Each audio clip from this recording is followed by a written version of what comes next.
오늘 우리가 함께 봉독한 히브리서 11장 23절에서 26절에 있는 말씀을 가지고 어떤 선택을 하시겠습니까? 라는 제목으로 함께 은혜를 나누고자 합니다.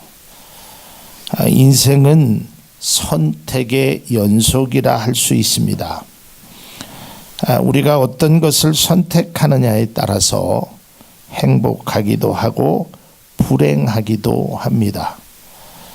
또 어떤 것의 선택에 따라서 성공하기도 하고 실패하기도 합니다.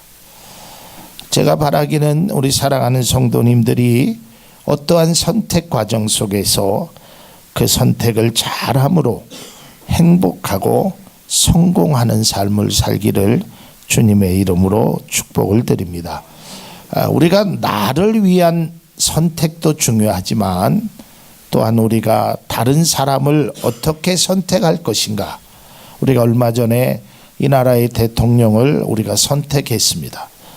또 내년도 되면 지방의 어떤 자치제를 이끌어낼 단체장을 선택하게 되고, 또 그러한 정치적인 것만 아니라 내가 어떤 물건을 선택하기도 하고 내가 어떤 삶의 과정을 선택하는 일들이 우리에게 많이 있다라는 것입니다. 그러면 우리가 한번 성경 속에서 사람들은 어떤 선택을 했을까? 최초의 인간이었던 아담과 하와를 한번 찾아보기를 원합니다. 자, 아담과 하와는 하나님께서 모든 것을 완벽하게 다 준비해 주셨습니다. 그리고 아담에게는 딱 한 가지의 명령을 하십니다. 네가 이 모든 것들은 잘 다스리되 딱 하나, 선과 악을 구별하는 선악과는 따먹지 말라.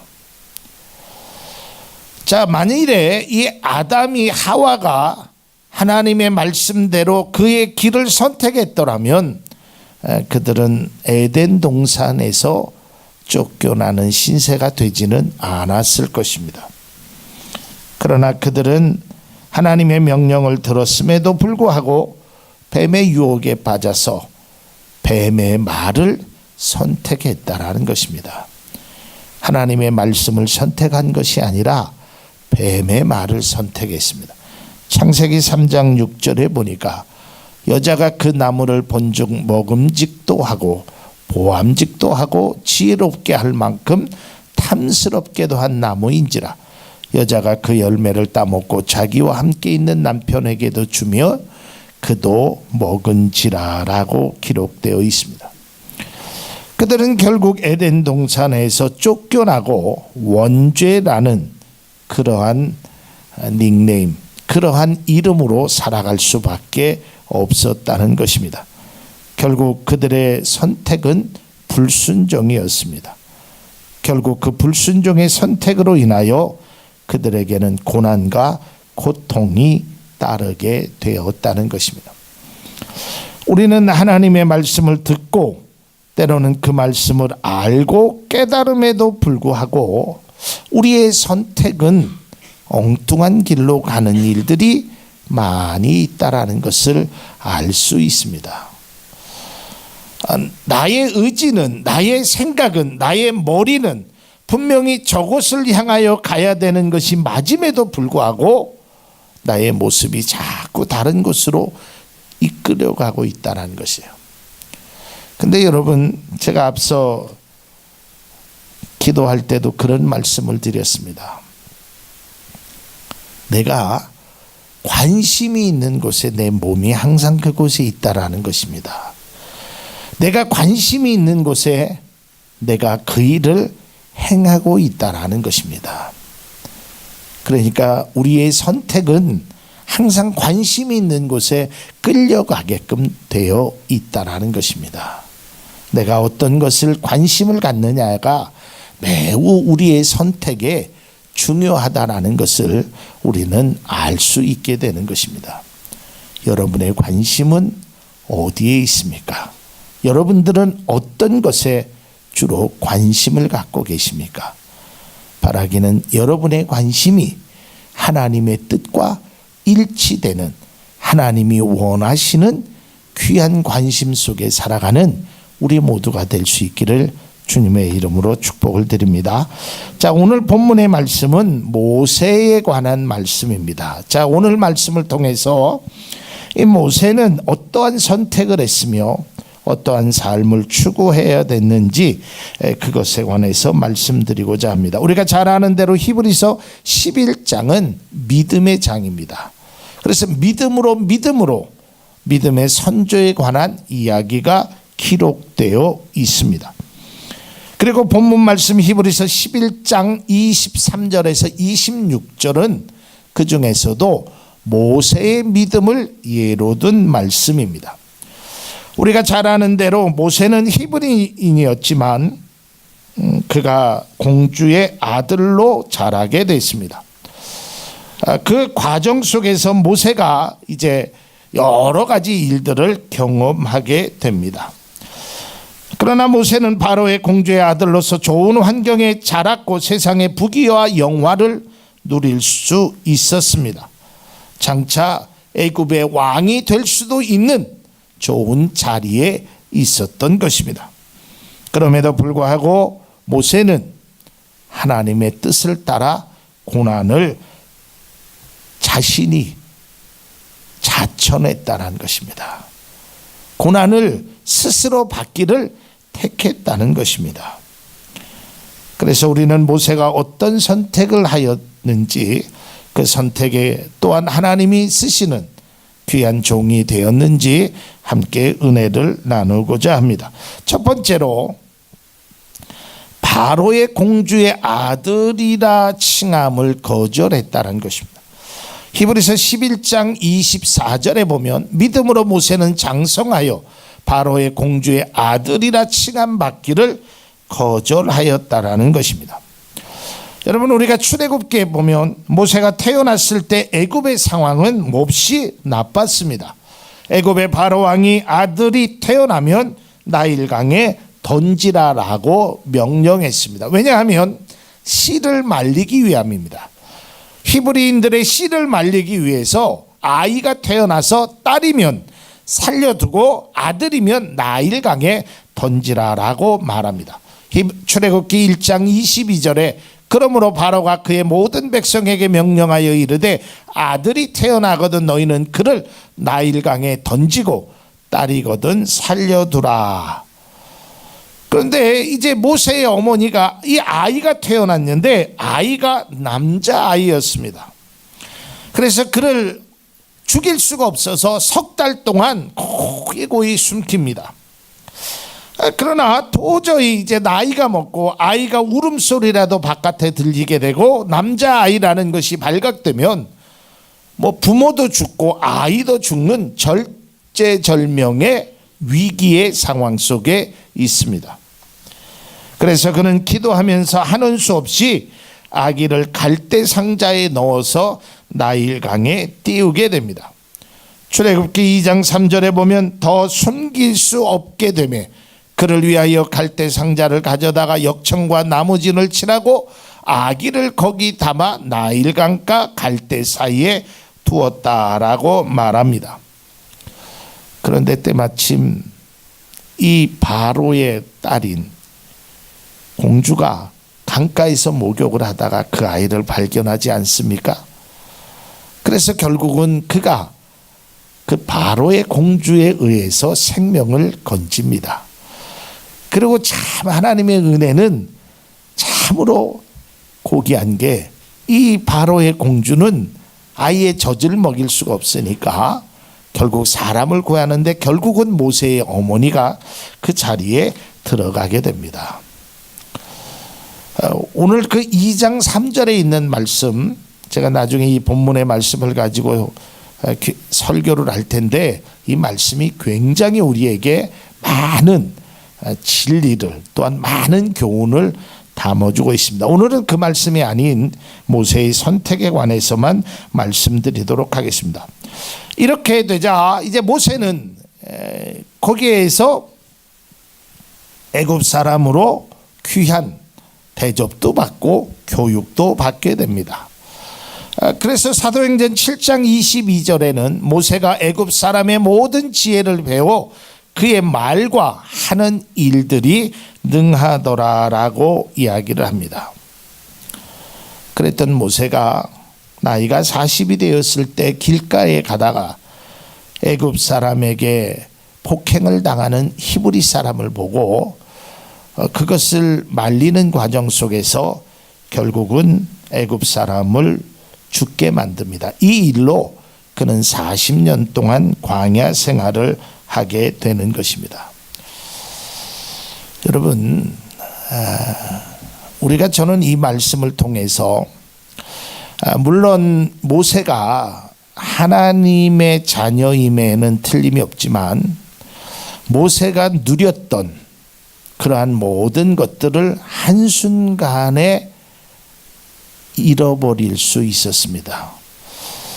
아마 모세가 어떤 뜻으로 어떤 생각으로 거기에 계속 머물러 있었는지는 알 수 없지만 하나님은 그를 그곳에 머물러 있기를 원하지 않으셨다라는 것입니다.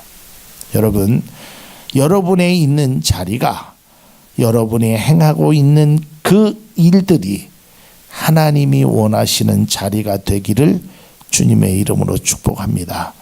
하나님이 원하시는 그 일을 우리가 행하는 것이 매우 중요하다라는 것입니다. 그래서 우리는 하나님께서 허락하셔야 얻을 수 있다라는 것을 분명히 알아야 되는 것입니다. 그래서 이 모든 것들은 하나님의 은혜를 통하여 이루신다라는 것. 결국은 모세는 바로 공주의 아들이라는 그 칭함을 거절하고 결국은 애굽에 남아있지 않고 애굽의 궁전에 남아있지 않고 하나님의 곁으로 돌아오게 되는 것입니다. 자, 두 번째로 모세는 죄악의 낙을 누리는 것보다 하나님의 고난을 택했다는 것입니다. 히브리서 11장 25절에 보면 도리어 하나님의 백성과 함께 고난받기를 잠시 죄악의 낙을 누리는 것보다 더 좋아하더라라고 기록하고 있습니다. 여러분, 물론 우리가 세상의 즐거움을, 세상의 행복을 하나님이 원치 않는다는 것이 결코 아닙니다. 여러분들은 하나님의 자녀로서 세상 속에서 행복하기를 바랍니다. 여러분, 하나님이 원하시는 것은 여러분들을 절대 고생시키기 위함이 아니라는 것입니다. 예수를 믿으면 무조건 고난받고 고생한다라는 그런 뜻이 아니라 세상 속에 사는 것보다 하나님과 함께 사는 것이 더 행복하다라는 것을 우리가 인식하며 살게 될 때 하나님의 은혜도 받고 그 은혜 속에 세상의 즐거움도 행복도 누릴 수 있다라는 것을 분명히 기억해야 하는 것입니다. 모세는 하나님을 선택하고 히브리 민족을 선택하였습니다. 그리고 하나님께서 모든 것들을 행하실 것을 말씀했고 그 하나님 앞에 충성과 헌신의 모습을 가졌다는 것입니다. 그래서 모세는 고난을 택했다는 것입니다. 하나님의 뜻을 위해, 하나님의 말씀을 지키기 위해, 하나님을 기쁘시게 하기 위해 고난을 택했다는 것입니다. 여러분, 그러나 제가 앞서도 얘기했지만 예수 믿는 사람들이 모세가 고난을 택했다고 해서 모세에게 고난만 주어진 것이 아니라는 것입니다. 다시 말해서 모세가 고난을 택했다라는 의미는 모세는 하나님의 말씀, 하나님의 일, 하나님의 사명, 하나님의 그 은혜를 택했다는 것입니다. 우리가 신앙생활을 하면서 말씀대로 살아가면 비난을 당하기도 하고 욕을 먹고 조롱을 당하기도 합니다. 고난이 따라오기도 하는 것입니다.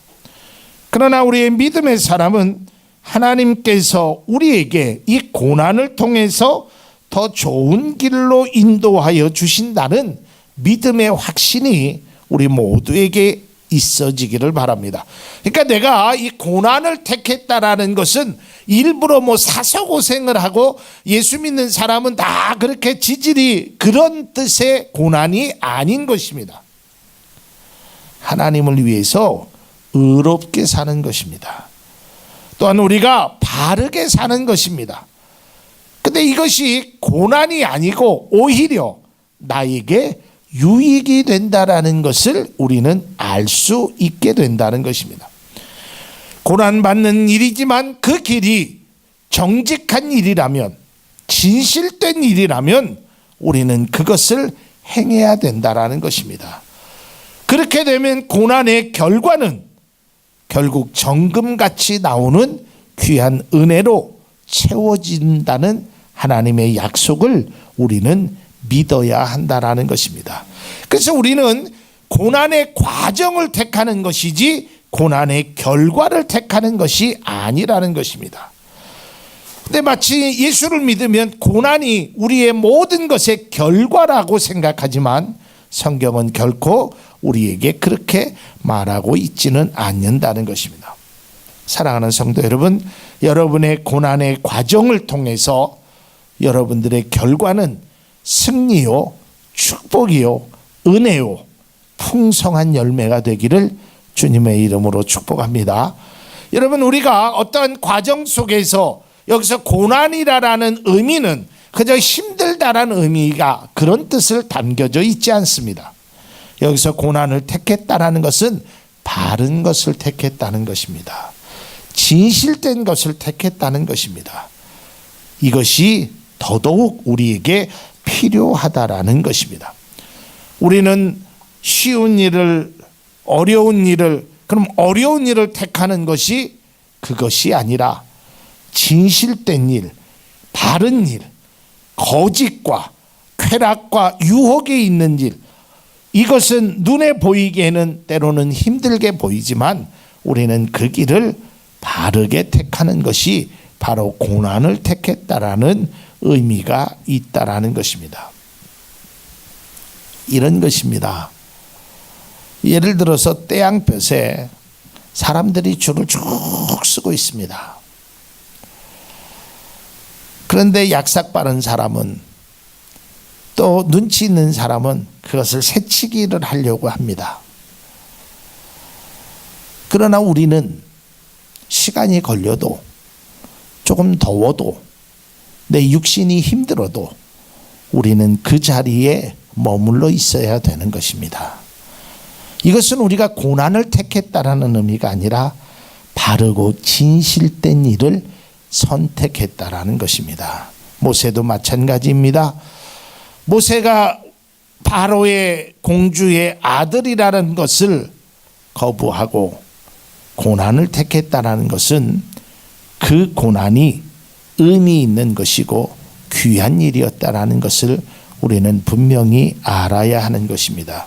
여러분, 우리가 지금 고난을 받으면 무조건 다 이게 하나님의 뜻이라고 생각하는 것은 잘못된 것입니다.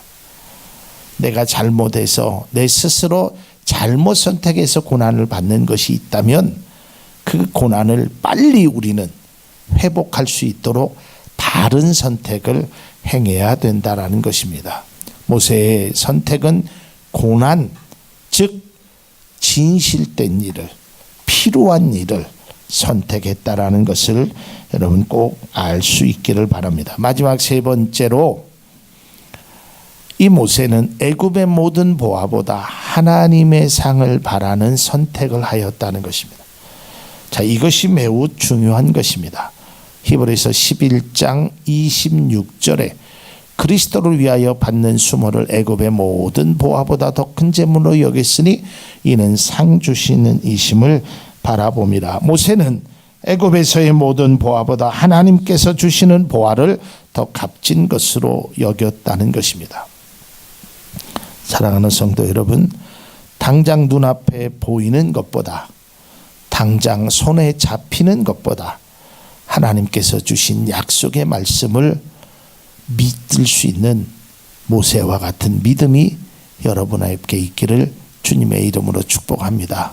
여러분, 너무 얕은 꾀에, 얕은 것에, 얕은 생각에, 여러분 당장의 어떤 이익에 너무 거기에 우리의 몸과 마음이 빼앗겨지지 않기를 바랍니다. 당장은 눈에 보이는 것이 좋아 보이지만 결국 그것은 잘못된 것입니다. 오늘 우리 집사님이 잠깐 그런 얘기를 하셨는데 제가 이 말씀에 그런 예화를 생각을 해냈습니다. 주말에 경부고속도로를 가면 버스 전용 차선이라는 게 있습니다. 자가용은 절대로 거기에 들어가서는 안 됩니다. 또 봉고차도 6명 이상 타야 거기를 들어가게끔 되어 있습니다. 근데 가끔 거기를 운전하다 보면 자가용들이 이렇게 슉 지나가는 걸 봅니다. 나는 바퀴 한 바퀴 굴러가는데 한참을 걸려서 가다 쓰는데 승용차들이 슝슝 지나가는 걸 보면 유혹도 생기고 나도 저쪽으로 한번 가볼까? 이런 생각도 듭니다. 누가 보지 않는데.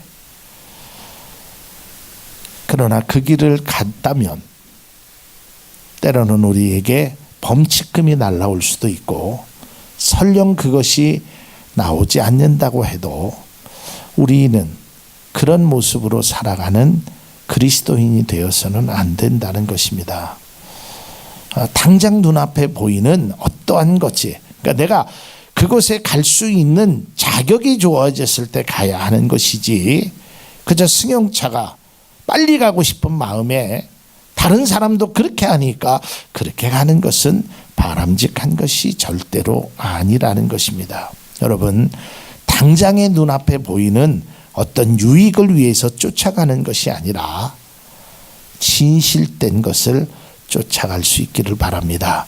바른 것을 따라갈 수 있기를 바랍니다. 승용차는 전용 차선을 가는 길이 아닙니다. 좀 늦어도 좀 힘들어도 내가 갈 차선에서 가야 하는 것이 바로 맞는 것입니다. 우리 인생도 마찬가지입니다.